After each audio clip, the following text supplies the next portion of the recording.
स्वामी जी, मैं चाहती हूं कि मुझे आपके जैसा एक बेटा हो। मैं आपसे शादी करना चाहती हूं। आपको मुझसे एक बेटा चाहिए, तो उसके लिए शादी करने की क्या जरूरत है? 9/11 को हम किस लिए याद करते हैं? किस लिए करते हैं? हाँ, इसको हम Osama bin Laden, World Trade Center के धमाके, टकराते हुए एयरप्लेन के लिए याद कर, डरा देने वाली तारीख है। पर 9/11 की यह तारीख गर्व से सर को ऊंचा कर देने वाली तारीख भी है, जब स्वामी विवेकानंद शिकागो में brothers and sisters of America नाम का वो सुंदर सा प्रवचन उन्होंने दिया। 7,000 लोगों ने खड़े होकर के मिनटों तक, कई मिनटों तक गड़गड़ाहट के साथ तालियां बजाई। भारत के एक युवा सन्यासी भारत के विश्व गुरु के रूप में भारत को स्थापित करने के लिए गए। ये है वो स्वामी विवेकानंद। 9/11 को हम न्यूयॉर्क के लिए नहीं, शिकागो के लिए जानेंगे। आतंकवाद के लिए नहीं, धर्म संवाद के लिए जानेंगे। लादेन के लिए नहीं, नरेन के लिए जानेंगे। कौन है ये नरेन? ये वही है नरेंद्र नाथ दत्त, यानी कि नरेन यानी कि स्वामी विवेकानंद। नमस्कार, विवेक बिंद्रा बोल रहा हूं, founder and CEO badabusiness.com। App तो डाउनलोड करी होगी अपने बड़ा बिजनेस। बहरहाल 12 जनवरी 1863 का आपका जन्म हुआ। सारे शास्त्रों को आप पहचानते हैं। नेशनल यूथ डे के रूप में मनाया जाता है वैसे इनके जन्मदिन को। खड़ा होकर के आज पावरफुल वीडियो देने वाला हूं आपको। वेद, उपनिषद, भगवद गीता, रामायण, महाभारत, पुराण सब याद था, कंठस्थ था इनको। रामकृष्ण मिशन की इन्होंने स्थापना करी सोशल सर्विसेज के लिए। स्वामी विवेकानंद, आपको मालूम है, जमशेद जी टाटा के गुरु भी थे। कुछ ऐसी कहानियां बताऊंगा आज आपको स्वामी विवेकानंद। मैं इतना उत्साहित हूं आज श्रील प्रभुपाद के बाद, जो इन्होंने इस्कॉन की स्थापना करी, जिन्होंने पूरे विश्व में भगवद गीता लेके गए। उनके अलावा स्वामी विवेकानंद जो पूरे विश्व में हिंदू, हमारे देश की संस्कृति, हमारे देश को पूरी दुनिया में पहुंचाया। स्वामी विवेकानंद बचपन में थोड़े शैतान थे। माता पिता बचपन से शुरू करते हैं ना, माता पिता उन्हें बोलते थे, इतना खेलता रहे, इतना शैतान है, हाँ, नरेन नरेन नरेन नरेन। और ये क्या, चंपा का पेड़ इनके घर के आंगन में हुआ करता था, उस पे उसका टहनी थोड़ी कमजोर होती है, ये उस पर लटकते थे। समझाएं तो मानते नहीं थे। सारे दोस्त इनके उस पर लटकते थे। तो एक दिन पिताजी ने बुलाया, बोला कोई चाल चलता हूं। उन्होंने बुलाया, नरेन इधर आओ, सारे दोस्तों को बुलाया। बोला ये चंपा के पेड़ पे ना एक भूत पिशाच रहता है, और अगर कोई यहां पे इसकी डाली को तोड़ेगा तो वो आपकी गर्दन को मोड़ेगा, डाली को तोड़ेगा वो गर्दन को मोड़ेगा, डाली को तोड़ेगा वो गर्दन को मोड़ेगा। सारे बच्चे घबरा गए, अरे चंपा के पेड़ पे भूत है, डाली को तोड़ेगा वो गर्दन को मोड़ेगा। घबरा गए, सब भाग गए। नरेन यानी कि स्वामी विवेकानंद अगले दिन जाके फिर खेलने लगे। फिर जाके उसी पेड़ पर लटक गए। बच्चों ने बोला, तेरी गर्दन को तोड़ेगा, तू डाली को तोड़ेगा वो तेरी गर्दन को मोड़ेगा। स्वामी विवेकानंद क्या बोले, इतना दिन से खेल रहे थे ना, अगर कोई भूत होता अब तक गर्दन तोड़ गया होता। ये पापा बेवकूफ बना रहे हैं हमारे को। इतने एक्स्ट्राऑर्डिनरी एथिक्स थे इनके कि एक दफा रामकृष्ण परमहंस जो इनके अपने गुरु थे, उन्होंने इनसे कहा कि इनको, इन्हीं सारे शिष्यों को बोला, सारे बच्चों को बोला कि अपने अपने घर से सबको एक मुट्ठी चावल चोरी करके लाना है, पर शर्त यह है कि उन्हें कोई देख ना ले। अगले दिन सारे बच्चे एक मुट्ठी चावल, कोई देख ना ले, चोरी करके ले आए। स्वामी विवेकानंद खाली हाथ आए। उन्होंने कहा, भाई तुम खाली हाथ क्यों आए? बोले, गुरुजी आपने कहा था मुट्ठी चावल तब चोरी करना जब कोई देखे नहीं, पर मैं देख रहा था कि भगवान तो मुझे हर समय हर जगह से देख रहे हैं, क्योंकि वो सर्वव्यापी हैं। बड़े जबरदस्त एथिक्स थे इनके बचपन से ही, बड़े केयरिंग, कंसर्न्ड और कंपैशनेट थे। स्वामी विवेकानंद के पिता का जब देहांत हो गया, इनका फाइनेंशियल बैकबोन पूरी तरह से टूट चुका था, परिवार पूरी तरह टूट चुका था, गरीबी में डूब गए थे। पिता के देहांत पे इतनी गरीबी हो गई थी, पर कई बार घर में खाने के लिए जब बहुत थोड़ा होता था तो ये घर आकर के झूठ बोलते थे कि मैं तो आज किसी भोज पे गया था, मेरे को हो इतना पकवान खिलाया मम्मी, मजा आ गया।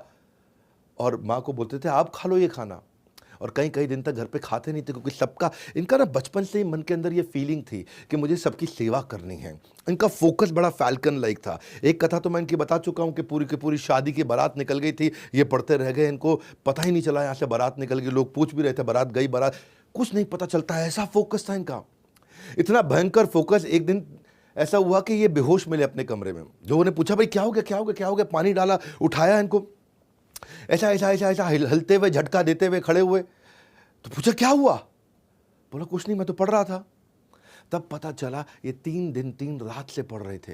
इन्होंने कुछ खाया नहीं, कमजोरी के कारण अचानक थोड़ा अनकॉन्शियस हो गए थे। हाँ, ये इनका नेचर, इनका प्रकृति इतना फोकस का था, इतना फोकस कि 3 दिन 3 रात बोले मुझे खाना याद ही नहीं आया। उनको किसी ने बताया कि आज क्या तारीख है, इनको पता चला तारीख 3 दिन आगे निकल चुकी, क्योंकि कई किताबें पढ़ते चले गए, पढ़ते चले गए, पढ़ते चले गए। उत्तिष्ठ जागृत प्राप्य वर्ण निबोधिता, उठो जागो तब तक लक्ष्य के पीछे भागो जब तक लक्ष्य प्राप्त ना हो जाए।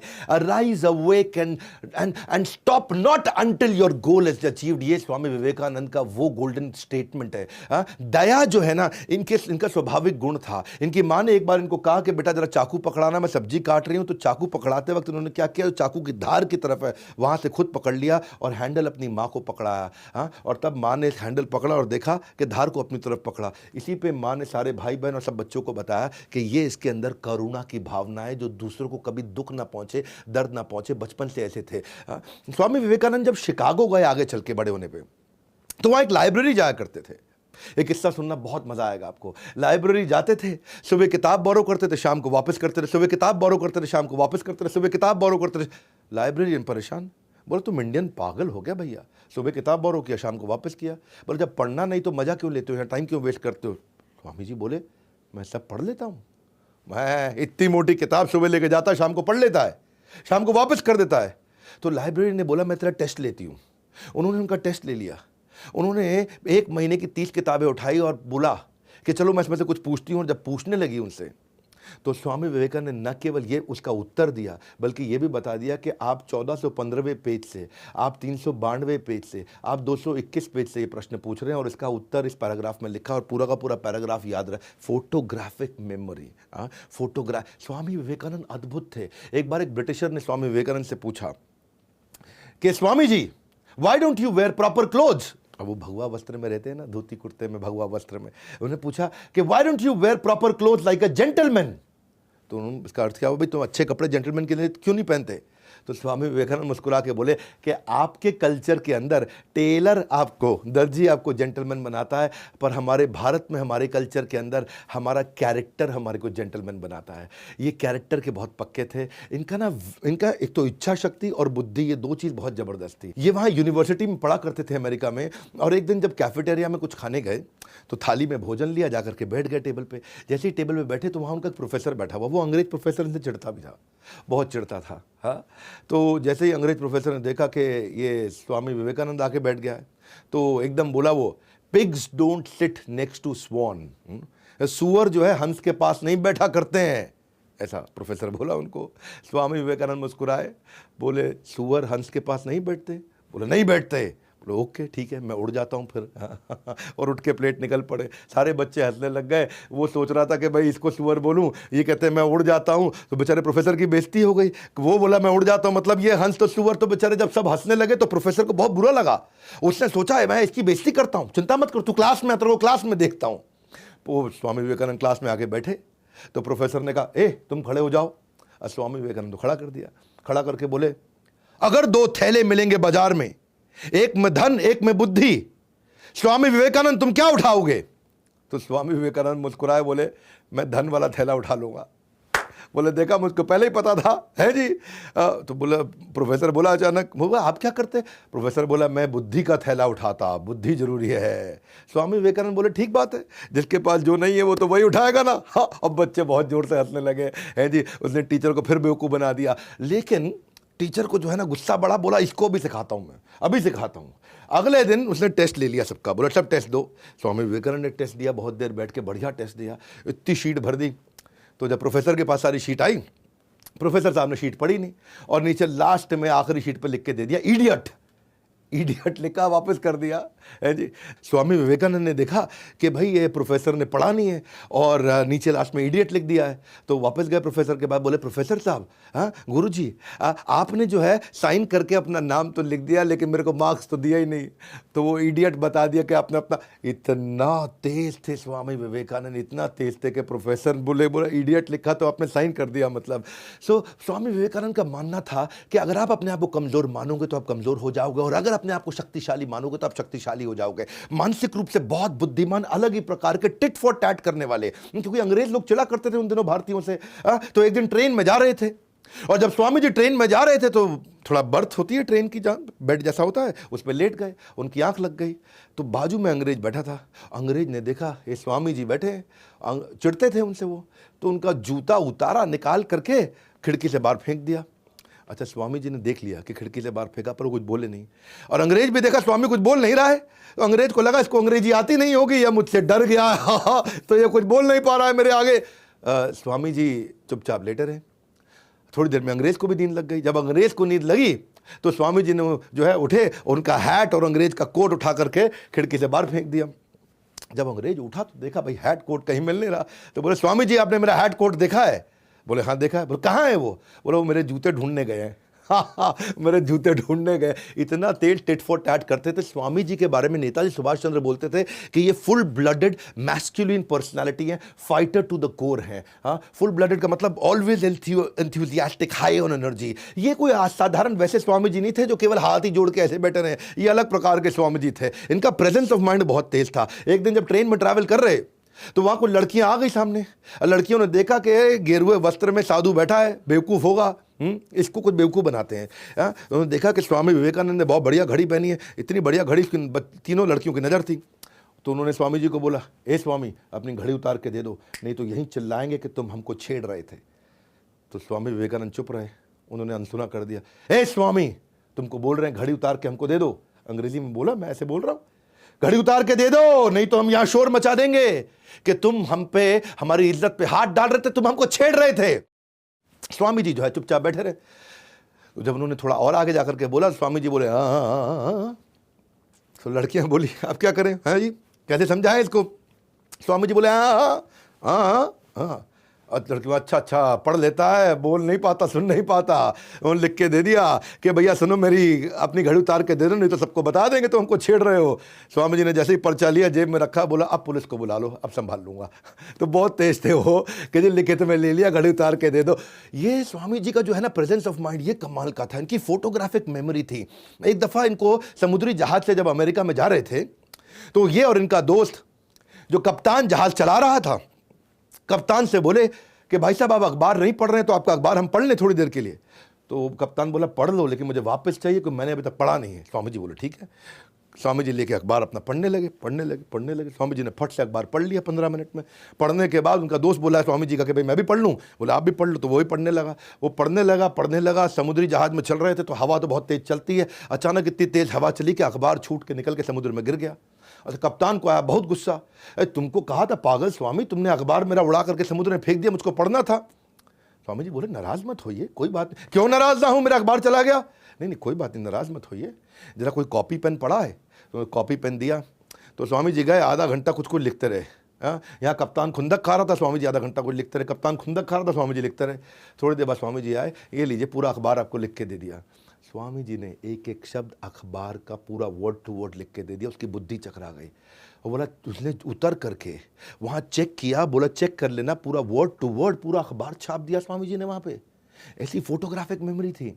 और वहीं पे कप्तान ने बोला कि ऐसा मैनिफेस्टेशन सुपर ह्यूमन पावर का ये ब्रह्मचार्य से आता है, लेकिन केवल ब्रह्मचार्य से नहीं आता, ये व्यक्ति अद्भुत है। ये कैप्टन थे शिप के, जिन्होंने वैलिडेट किया जाके न्यूज़पेपर को चेक करने के बाद ये स्टेटमेंट दिया उनके बारे में। स्वामी जी एक अद्भुत व्यक्ति थे। ये इन्होंने दुनिया भर में कम्युनिटी, इंडियन कम्युनिटी को पॉपुलर बनाया, पावरफुल बनाया। जो हमारी वैदिक संस्कृति थी उसको जाके पॉपुलर बनाया, पावरफुल बनाया। एक शिकागो में एक कॉन्फ्रेंस थी 1893 के अंदर। इनको जब इनवाइट किया गया, उस धर्म संवाद के लिए जब इनवाइट किया गया, तो सबको बताया गया कि ड्रेस कोड क्या है, फॉर्मल सूट टाई शर्ट, सब आके धर्म संवाद करने वाले। स्वामी जी धोती कुर्ते में पहुंच गए। अमेरिकन को बुरा लगा, अरे बोला था सूट टाई पहनने के लिए। स्वामी जी बोले नहीं मैं तो ऐसे ही आता हूँ। मुस्कुरा दिए। तो उन्होंने क्या किया, स्वामी जी को पहले बोलना था, उनका नंबर कर दिया आखिरी। सबको दिए 10-10 मिनट बोलने के लिए, स्वामी जी को दिए 2 मिनट बोलने के लिए। और बोले सोचे कि ये धोती कुर्ते में आए, कोई वैसे ही नहीं सुनेगा, और जब आखिरी के 2 मिनट बचेंगे तो लोग उठ के निकल लेंगे, इसको वैसे ही कोई नहीं सुनेगा। तो चाहते थे कि स्वामी विवेकानंद की बेइज्जती हो जाए। बहरहाल स्वामी विवेकानंद जब आखिरी के 2 मिनट इनको दिए गए, वो स्टेज पे गए, इधर देखा उधर देखा, गहराई से उन्होंने जब वो फेमस स्पीच अपनी शिकागो की दी, तो ये वो स्पीच है जो स्पीच लोगों ने सुनते ही खड़े होकर के बीच बीच में तालियां बजानी शुरू कर दी। कोई उठा नहीं। 2 मिनट नहीं, 10 मिनट नहीं, 20 मिनट नहीं, आधा घंटा नहीं, 1 घंटा नहीं, जबकि सब 10 मिनट बोले, ये 1.5 घंटा तक वहां बोलते रहे। पिन ड्रॉप साइलेंस, ताली बजती शांति हो जाती, ताली बजती सन्नाटा हो जाता, ताली बजती सन्नाटा हो जाता। ये वो 1.5 घंटे की स्पीच है जो आज भी पूरी दुनिया जिसके लिए स्वामी विवेकानंद को याद करती है। और खत्म होने के बाद पूरा का पूरा स्टेडियम 8000 लोगों के साथ में खड़े होकर गड़गड़ाहट तालियां बजाता चला गया। विश्व धर्म संसद में स्वामी विवेकानंद का सबसे महान वक्ता थे वहां पे। और न्यूयॉर्क हेराल्ड ने कहा, उन्हें सुनने के बाद लगता है कि जिस देश में इतने विद्वान और बुद्धिमान लोग रहते हैं उस देश में मिशनरी को भेजना, क्रिश्चियन मिशनरी को भेजना मूर्खतापूर्ण होगा। ये न्यूयॉर्क हेराल्ड ने बोला, उनका सबसे बड़ा अखबार हुआ करता था। न्यूयॉर्क क्रिटिक ने कहा कि कई विद्वानों का भाषण अच्छा था, लेकिन हिंदू साधु स्वामी विवेकानंद के भाषण के आगे कोई टिक नहीं पाया। ये थे स्वामी विवेकानंद। रविंद्रनाथ टैगोर कहते हैं कि अगर इंडिया को जानना चाहते हो तो स्वामी विवेकानंद को पढ़ लो। इन्होंने भारत को जाकर रिप्रेजेंट किया पार्लियामेंट ऑफ रिलीजन में, शिकागो 1893। वेस्टर्न वर्ल्ड ने इंडिया को अथॉरिटी एक्सेप्ट किया धर्म के रूप में, ये पहली बार हुआ था। लेकिन क्या है, इंडिया आज भी ये देश की कम्युनिटी को पूरी दुनिया तक पहुंचाया, ये देश की कम्युनिटी को पूरी दुनिया को समझाया कि हमारी वैदिक धर्म की कम्युनिटी क्या है। इनके लेक्चर के बाद स्वामी जी के ये बहुत पॉपुलर हो गए। ये इतने पॉपुलर हुए कि इनको अलग अलग लोग अपने घर में बुलाने लगे, और लोगों ने अपने घर में बुलाया, सारे बड़े बड़े रईस लोगों ने बुलाया। एक बार एक ऐसे ही बहुत अमीर आदमी, जो अमेरिका के सबसे अमीर आदमी थे, अपने घर बुलाया। इनकी कथा हुई, चर्चा हुई। उन्होंने बोला कि आप यहाँ पे आराम करिए। बड़ा गद्देदार, मुलायम, बड़ा सुंदर कमरा और बेड, वो गद्देदार बेड। इस पर बोला कि आप यहाँ विश्राम कीजिए स्वामी जी। स्वामी जी गए, उन्होंने बेड देखा, जाके उस पर बैठे। लेकिन उनके मन में विचार आया कि मेरी माँ आज भी जमीन पे सो रही होगी भारत में, आज भी कम से कम 25 करोड़ भारतीय जमीन पे वहाँ सो रहे होंगे, बड़ी एक्सट्रीम कंडीशंस में, जिनके पास पंखा तक नहीं है, जिनके पास कोई सुविधा नहीं, जिनके पास बिजली नहीं है, और बहुत बुरी हालातों में बिना खाना खाए सोते हैं। तो मैं कैसे बिस्तरे पर सो जाऊँ? उस दिन वो बिस्तरे पर नहीं सोए, वो ज़मीन पर सोए। लेकिन वो उनका आखिरी दिन था। उसके बाद उन्होंने कभी किसी का इन्विटेशन एक्सेप्ट नहीं किया, अपने आश्रम में जाके सोया करते थे। इनफैक्ट एक बार प्राइम मिनिस्टर ब्रिटेन के, उन्होंने स्वामी जी को इन्वाइट किया और लंच पे उनको बिठाया, और लंच में स्वामी जी खुद भी बैठे उनके साथ में। अब ब्रिटेन का प्राइम मिनिस्टर छुरी कांटा लेकर के अपना बढ़िया से खाने लगा। भाई प्राइम मिनिस्टर है, और स्वामी जी बड़े बुद्धिमान थे, उनको बुलाया कि भाई चर्चा हो जाए उनसे। स्वामी जी अपना प्लेट लेकर के हाथ से खाने लगे। तो प्राइम मिनिस्टर उनकी तरफ देखा, उसको बड़ा बुरा फील हुआ, यार हम छुरी कांटे से खा रहे हैं यहाँ पे, अपने चम्मच से खा लो कम से कम, तुम छुरी कांटे से नहीं खा सकते। पर स्वामी जी अपना हाथ से खाए चले जा रहे हैं वहाँ पे। उनको बड़ा फील हो गया, तो उन्होंने से पूछ लिया कि आप इंडियंस इतने मॉडर्न एनवायरनमेंट के अंदर अभी भी हाथों से ही खा रहे हैं, ये क्या तरीका हुआ? तो स्वामी जी ने जवाब दिया अंग्रेजी में, because no one has used my hands before to eat. क्या अर्थ हुआ इसका? किसी ने मेरे खाने से पहले मेरे हाथों से खाना नहीं खाया है, लेकिन बहुत से लोगों ने मेरे इस खाना खाने से पहले इसी छुरी कांटे से खाना खाया है। यानी कि ये छुरी कांटे सब झूठे हो चुके हैं। मेरा हाथ आज तक मेरे ही मुंह में जाता है, ये दुनिया के मुंह में नहीं जाता है। स्वामी विवेकानंद का ये उत्तर सुन के ब्रिटेन के प्राइम मिनिस्टर बहुत हैरान हो गए। हाँ, भारत हमारा अभी परतंत्र था, स्वतंत्र नहीं था, लेकिन इतने बुद्धिमान लोगों को देख करके दुनिया, नेताजी सुभाष चंद्र बोलते थे कि इतने प्रोफाउंड, इतने कॉम्प्लेक्स थे कि if he had been alive I would have been sitting on his feet. Hindi में कहूँ तो स्वामी जी इतने महान गहन थे कि अगर वो जिंदा होते तो मैं उनके चरणों में रहता। ये नेताजी सुभाष चंद्र बोस कहा करते थे। ये थे स्वामी विवेकानंद। महिलाओं को उतना रिस्पेक्ट किया करते थे। लेकिन एक दफ़ा थोड़ी महिलाओं की कहानी सुनाता हूँ आपको। स्वामी विवेकानंद एक दफ़ा एक यूनिवर्सिटी में लेक्चर देने गए, तो वहाँ एक बहुत सुंदर लड़की थोड़ा दूर से, ये 3-4 लोगों से बात कर रहे थे, थोड़ा दूर से इनको देख रही थी। अच्छा, स्वामी जी पहचान गए थे कि देख रही है मुझको, लेकिन ध्यान नहीं दिए। वो खड़े होकर देखते रही स्वामी जी को, और ये 3-4 लड़कों के साथ अपना बात कर रहे थे। बहुत देर तक स्वामी जी ने देखा कि वो देख रही है। जैसे ही ये लड़के गए तो स्वामी जी उनकी तरफ मुड़े और प्रणाम किया। तो वो लड़की उनके पास आई और बोली, स्वामी जी। बोला, जी स्वामी जी, मैं चाहती हूँ कि मुझे आपके जैसा एक बेटा हो। मैं आपके जैसा एक बेटा चाहती हूँ, तो क्या आप मुझे एक बेटा दे सकते हैं? मैं आपसे शादी करना चाहती हूँ, आप शादी करके मुझे अपने जैसा एक बेटा दे दीजिए। तो स्वामी जी मुस्कुराए, मुस्कुरा के बोले, आपको मुझसे एक बेटा चाहिए जो कि मेरे जैसा हो, तो उसके लिए शादी करने की क्या ज़रूरत है? तो स्वामी जी तो लड़की, ओह, बिना शादी के आप बेटा दे दोगे मुझको? Good idea. हाँ, तो लड़की को लगा कि लगता है स्वामी जी तैयार हो गए हैं, अब मुझे बढ़िया बढ़िया। तो उसके मन में कुछ हार्ट ऐसा चलने लगे, ऐसा मतलब वो सोच ही रही थी। तो स्वामी जी फिर मुस्कुराए, बोले, हाँ मैं ठीक कह रहा हूँ, बिना शादी के आपको मेरे जैसा बेटा मिल सकता है। देखो, शादी करके मैं कोई गारंटी नहीं दे पाऊँगा कि हमारे संबंधों से जो संतान की उत्पत्ति होगी वो बिल्कुल मेरे जैसा होगा, ये मैं गारंटी नहीं दे सकता। लेकिन मेरे पास दूसरा उपाय है। वो बोली, क्या? वो उपाय ये है कि अगर आपको बिल्कुल मेरे जैसा बेटा चाहिए तो मुझे ही अपना बेटा बना लीजिए, मैं आपको अपनी माँ स्वीकार कर लेता हूँ, एक और बच्चा करने की क्या आवश्यकता है? वो लड़की बहुत हैरान हो गई, और उस दिन से स्वामी जी ने उनको अपनी माँ के रूप में देखा, स्वीकार किया, और वही औरत चल के आगे स्वामी जी की सबसे बड़ी शिष्याओं में से एक शिष्या बनी। ये थे स्वामी जी जिनकी इंद्रियाँ हमेशा नियंत्रण में रहती थी। वो क्या कहते थे? हमेशा कहते थे कि if you can stretch a helping hand, do so, and if you can not then fold your hand. इसका अर्थ क्या हुआ? यदि आप किसी की मदद करने के लिए हाथ बढ़ा सकते हैं तो बढ़ाइए, और अगर मदद के लिए हाथ नहीं बढ़ा सकते तो कम से कम हाथ जोड़ तो लीजिए, या तो हाथ बढ़ा के मदद करिए या हाथ को जोड़ लीजिए। स्वामी विवेकानंद ऐसे ही महिलाओं का इतना सम्मान करते थे कि मेवाड़ के एक राजा ने एक बार उनको अपने यहाँ पे एक किसी बड़े इवेंट में बुलाया, और मेवाड़ के राजा थे, राजसी वहाँ पे व्यवहार था, तो वो सब बैठे थे और वहाँ पे कुछ महिलाओं का मतलब नृत्य गान सब चल रहा, तो कुछ महिलाएं अच्छा बढ़िया से डांस कर रही थी, अपना राजस्थानी स्टाइल में डांस कर रही थी। स्वामी विवेकानंद उठ के बाहर निकल गए। लोगों ने पूछा ऐसा क्यों? बोला it is indecent to see a women dancing for my own fun. हाँ, अपने मज़े के लिए महिला को नाचते हुए देखूँ, ये तो मेरा संस्कार नहीं है। सो इनका जो कैरेक्टर था वो बहुत पावरफुल था। एक बार स्वामी जी के ना आश्रम में उन्होंने नियम बना रखा था कि कोई औरत नहीं आ सकती है, और ये आई थिंक इट वॉज 1902 जून का महीना। ये बहुत बीमार थे, बहुत बहुत बहुत बहुत बीमार थे, बहुत सारी बीमारियां लग गई थी। तो इनकी माँ इनकी देखभाल करने के लिए आई, और स्वामी जी ने देखा जब मेरी माँ मॉनेस्ट्री के अंदर आ गई, यानी कि उस आश्रम के अंदर जहाँ सन्यासी ब्रह्मचारी रहते हैं वहाँ अंदर आ गई है, तो उनको बहुत गुस्सा आया। उन्होंने सारे शिष्यों को बुलाया, बोला मेरी माँ को ले जाओ यहाँ से। तो उन्होंने बोला नहीं, आपका ध्यान रखने के लिए आए, आप इतने बीमार हैं। बोला रूल इज़ रूल, सबके लिए बराबर रूल है। हाँ, ये मेरी माँ भी अंदर नहीं आ सकती है। तो उनकी माँ भी ब्रह्मचारी आश्रम तक चली गई, और 39 साल की उम्र में उसी साल अगले महीने उनका देहांत हो गया, इतनी सारी बीमारियों के कारण। उस समय उन्हें 39 बीमारियाँ थी, कैंसर भी था, क्षमा चाहता हूँ 31 बीमारियाँ, 39 साल की उम्र, migraine, tonsils, asthma, persistent fever, liver खराब हो गया, किडनी खत्म हो गया, इंडाइजेशन। ये 1 घंटे से ज़्यादा सोते नहीं थे कभी। इनको गैस्ट्रोनॉमिक ब्लोटिंग, इनको सर्वाइकल की समस्या, बैक में पेन, इतनी सारी बीमारियां इकट्ठे हो गई इनको। 31 बीमारियों के साथ, हार्ट प्रॉब्लम के साथ, कार्डियक अरेस्ट के कारण इन्होंने देहांत हो गया इनका। वो कहते हैं कि हमेशा ये बोल के गए हैं स्वामी विवेकानंद, एक चीज़ जो मुझे अच्छी लगी, don't forget who is helping you. कभी भूलना मत जिसने तुम्हारी मदद करी है। हाँ, कभी उसके साथ द्वेष मत करना जिसने तुमसे प्रेम किया है, और कभी उसको लूट मत लेना जिसने तुम पे विश्वास किया। Don't forget who is helping you, don't hate who is loving you, don't cheat who is believing you. ये थे स्वामी विवेकानंद।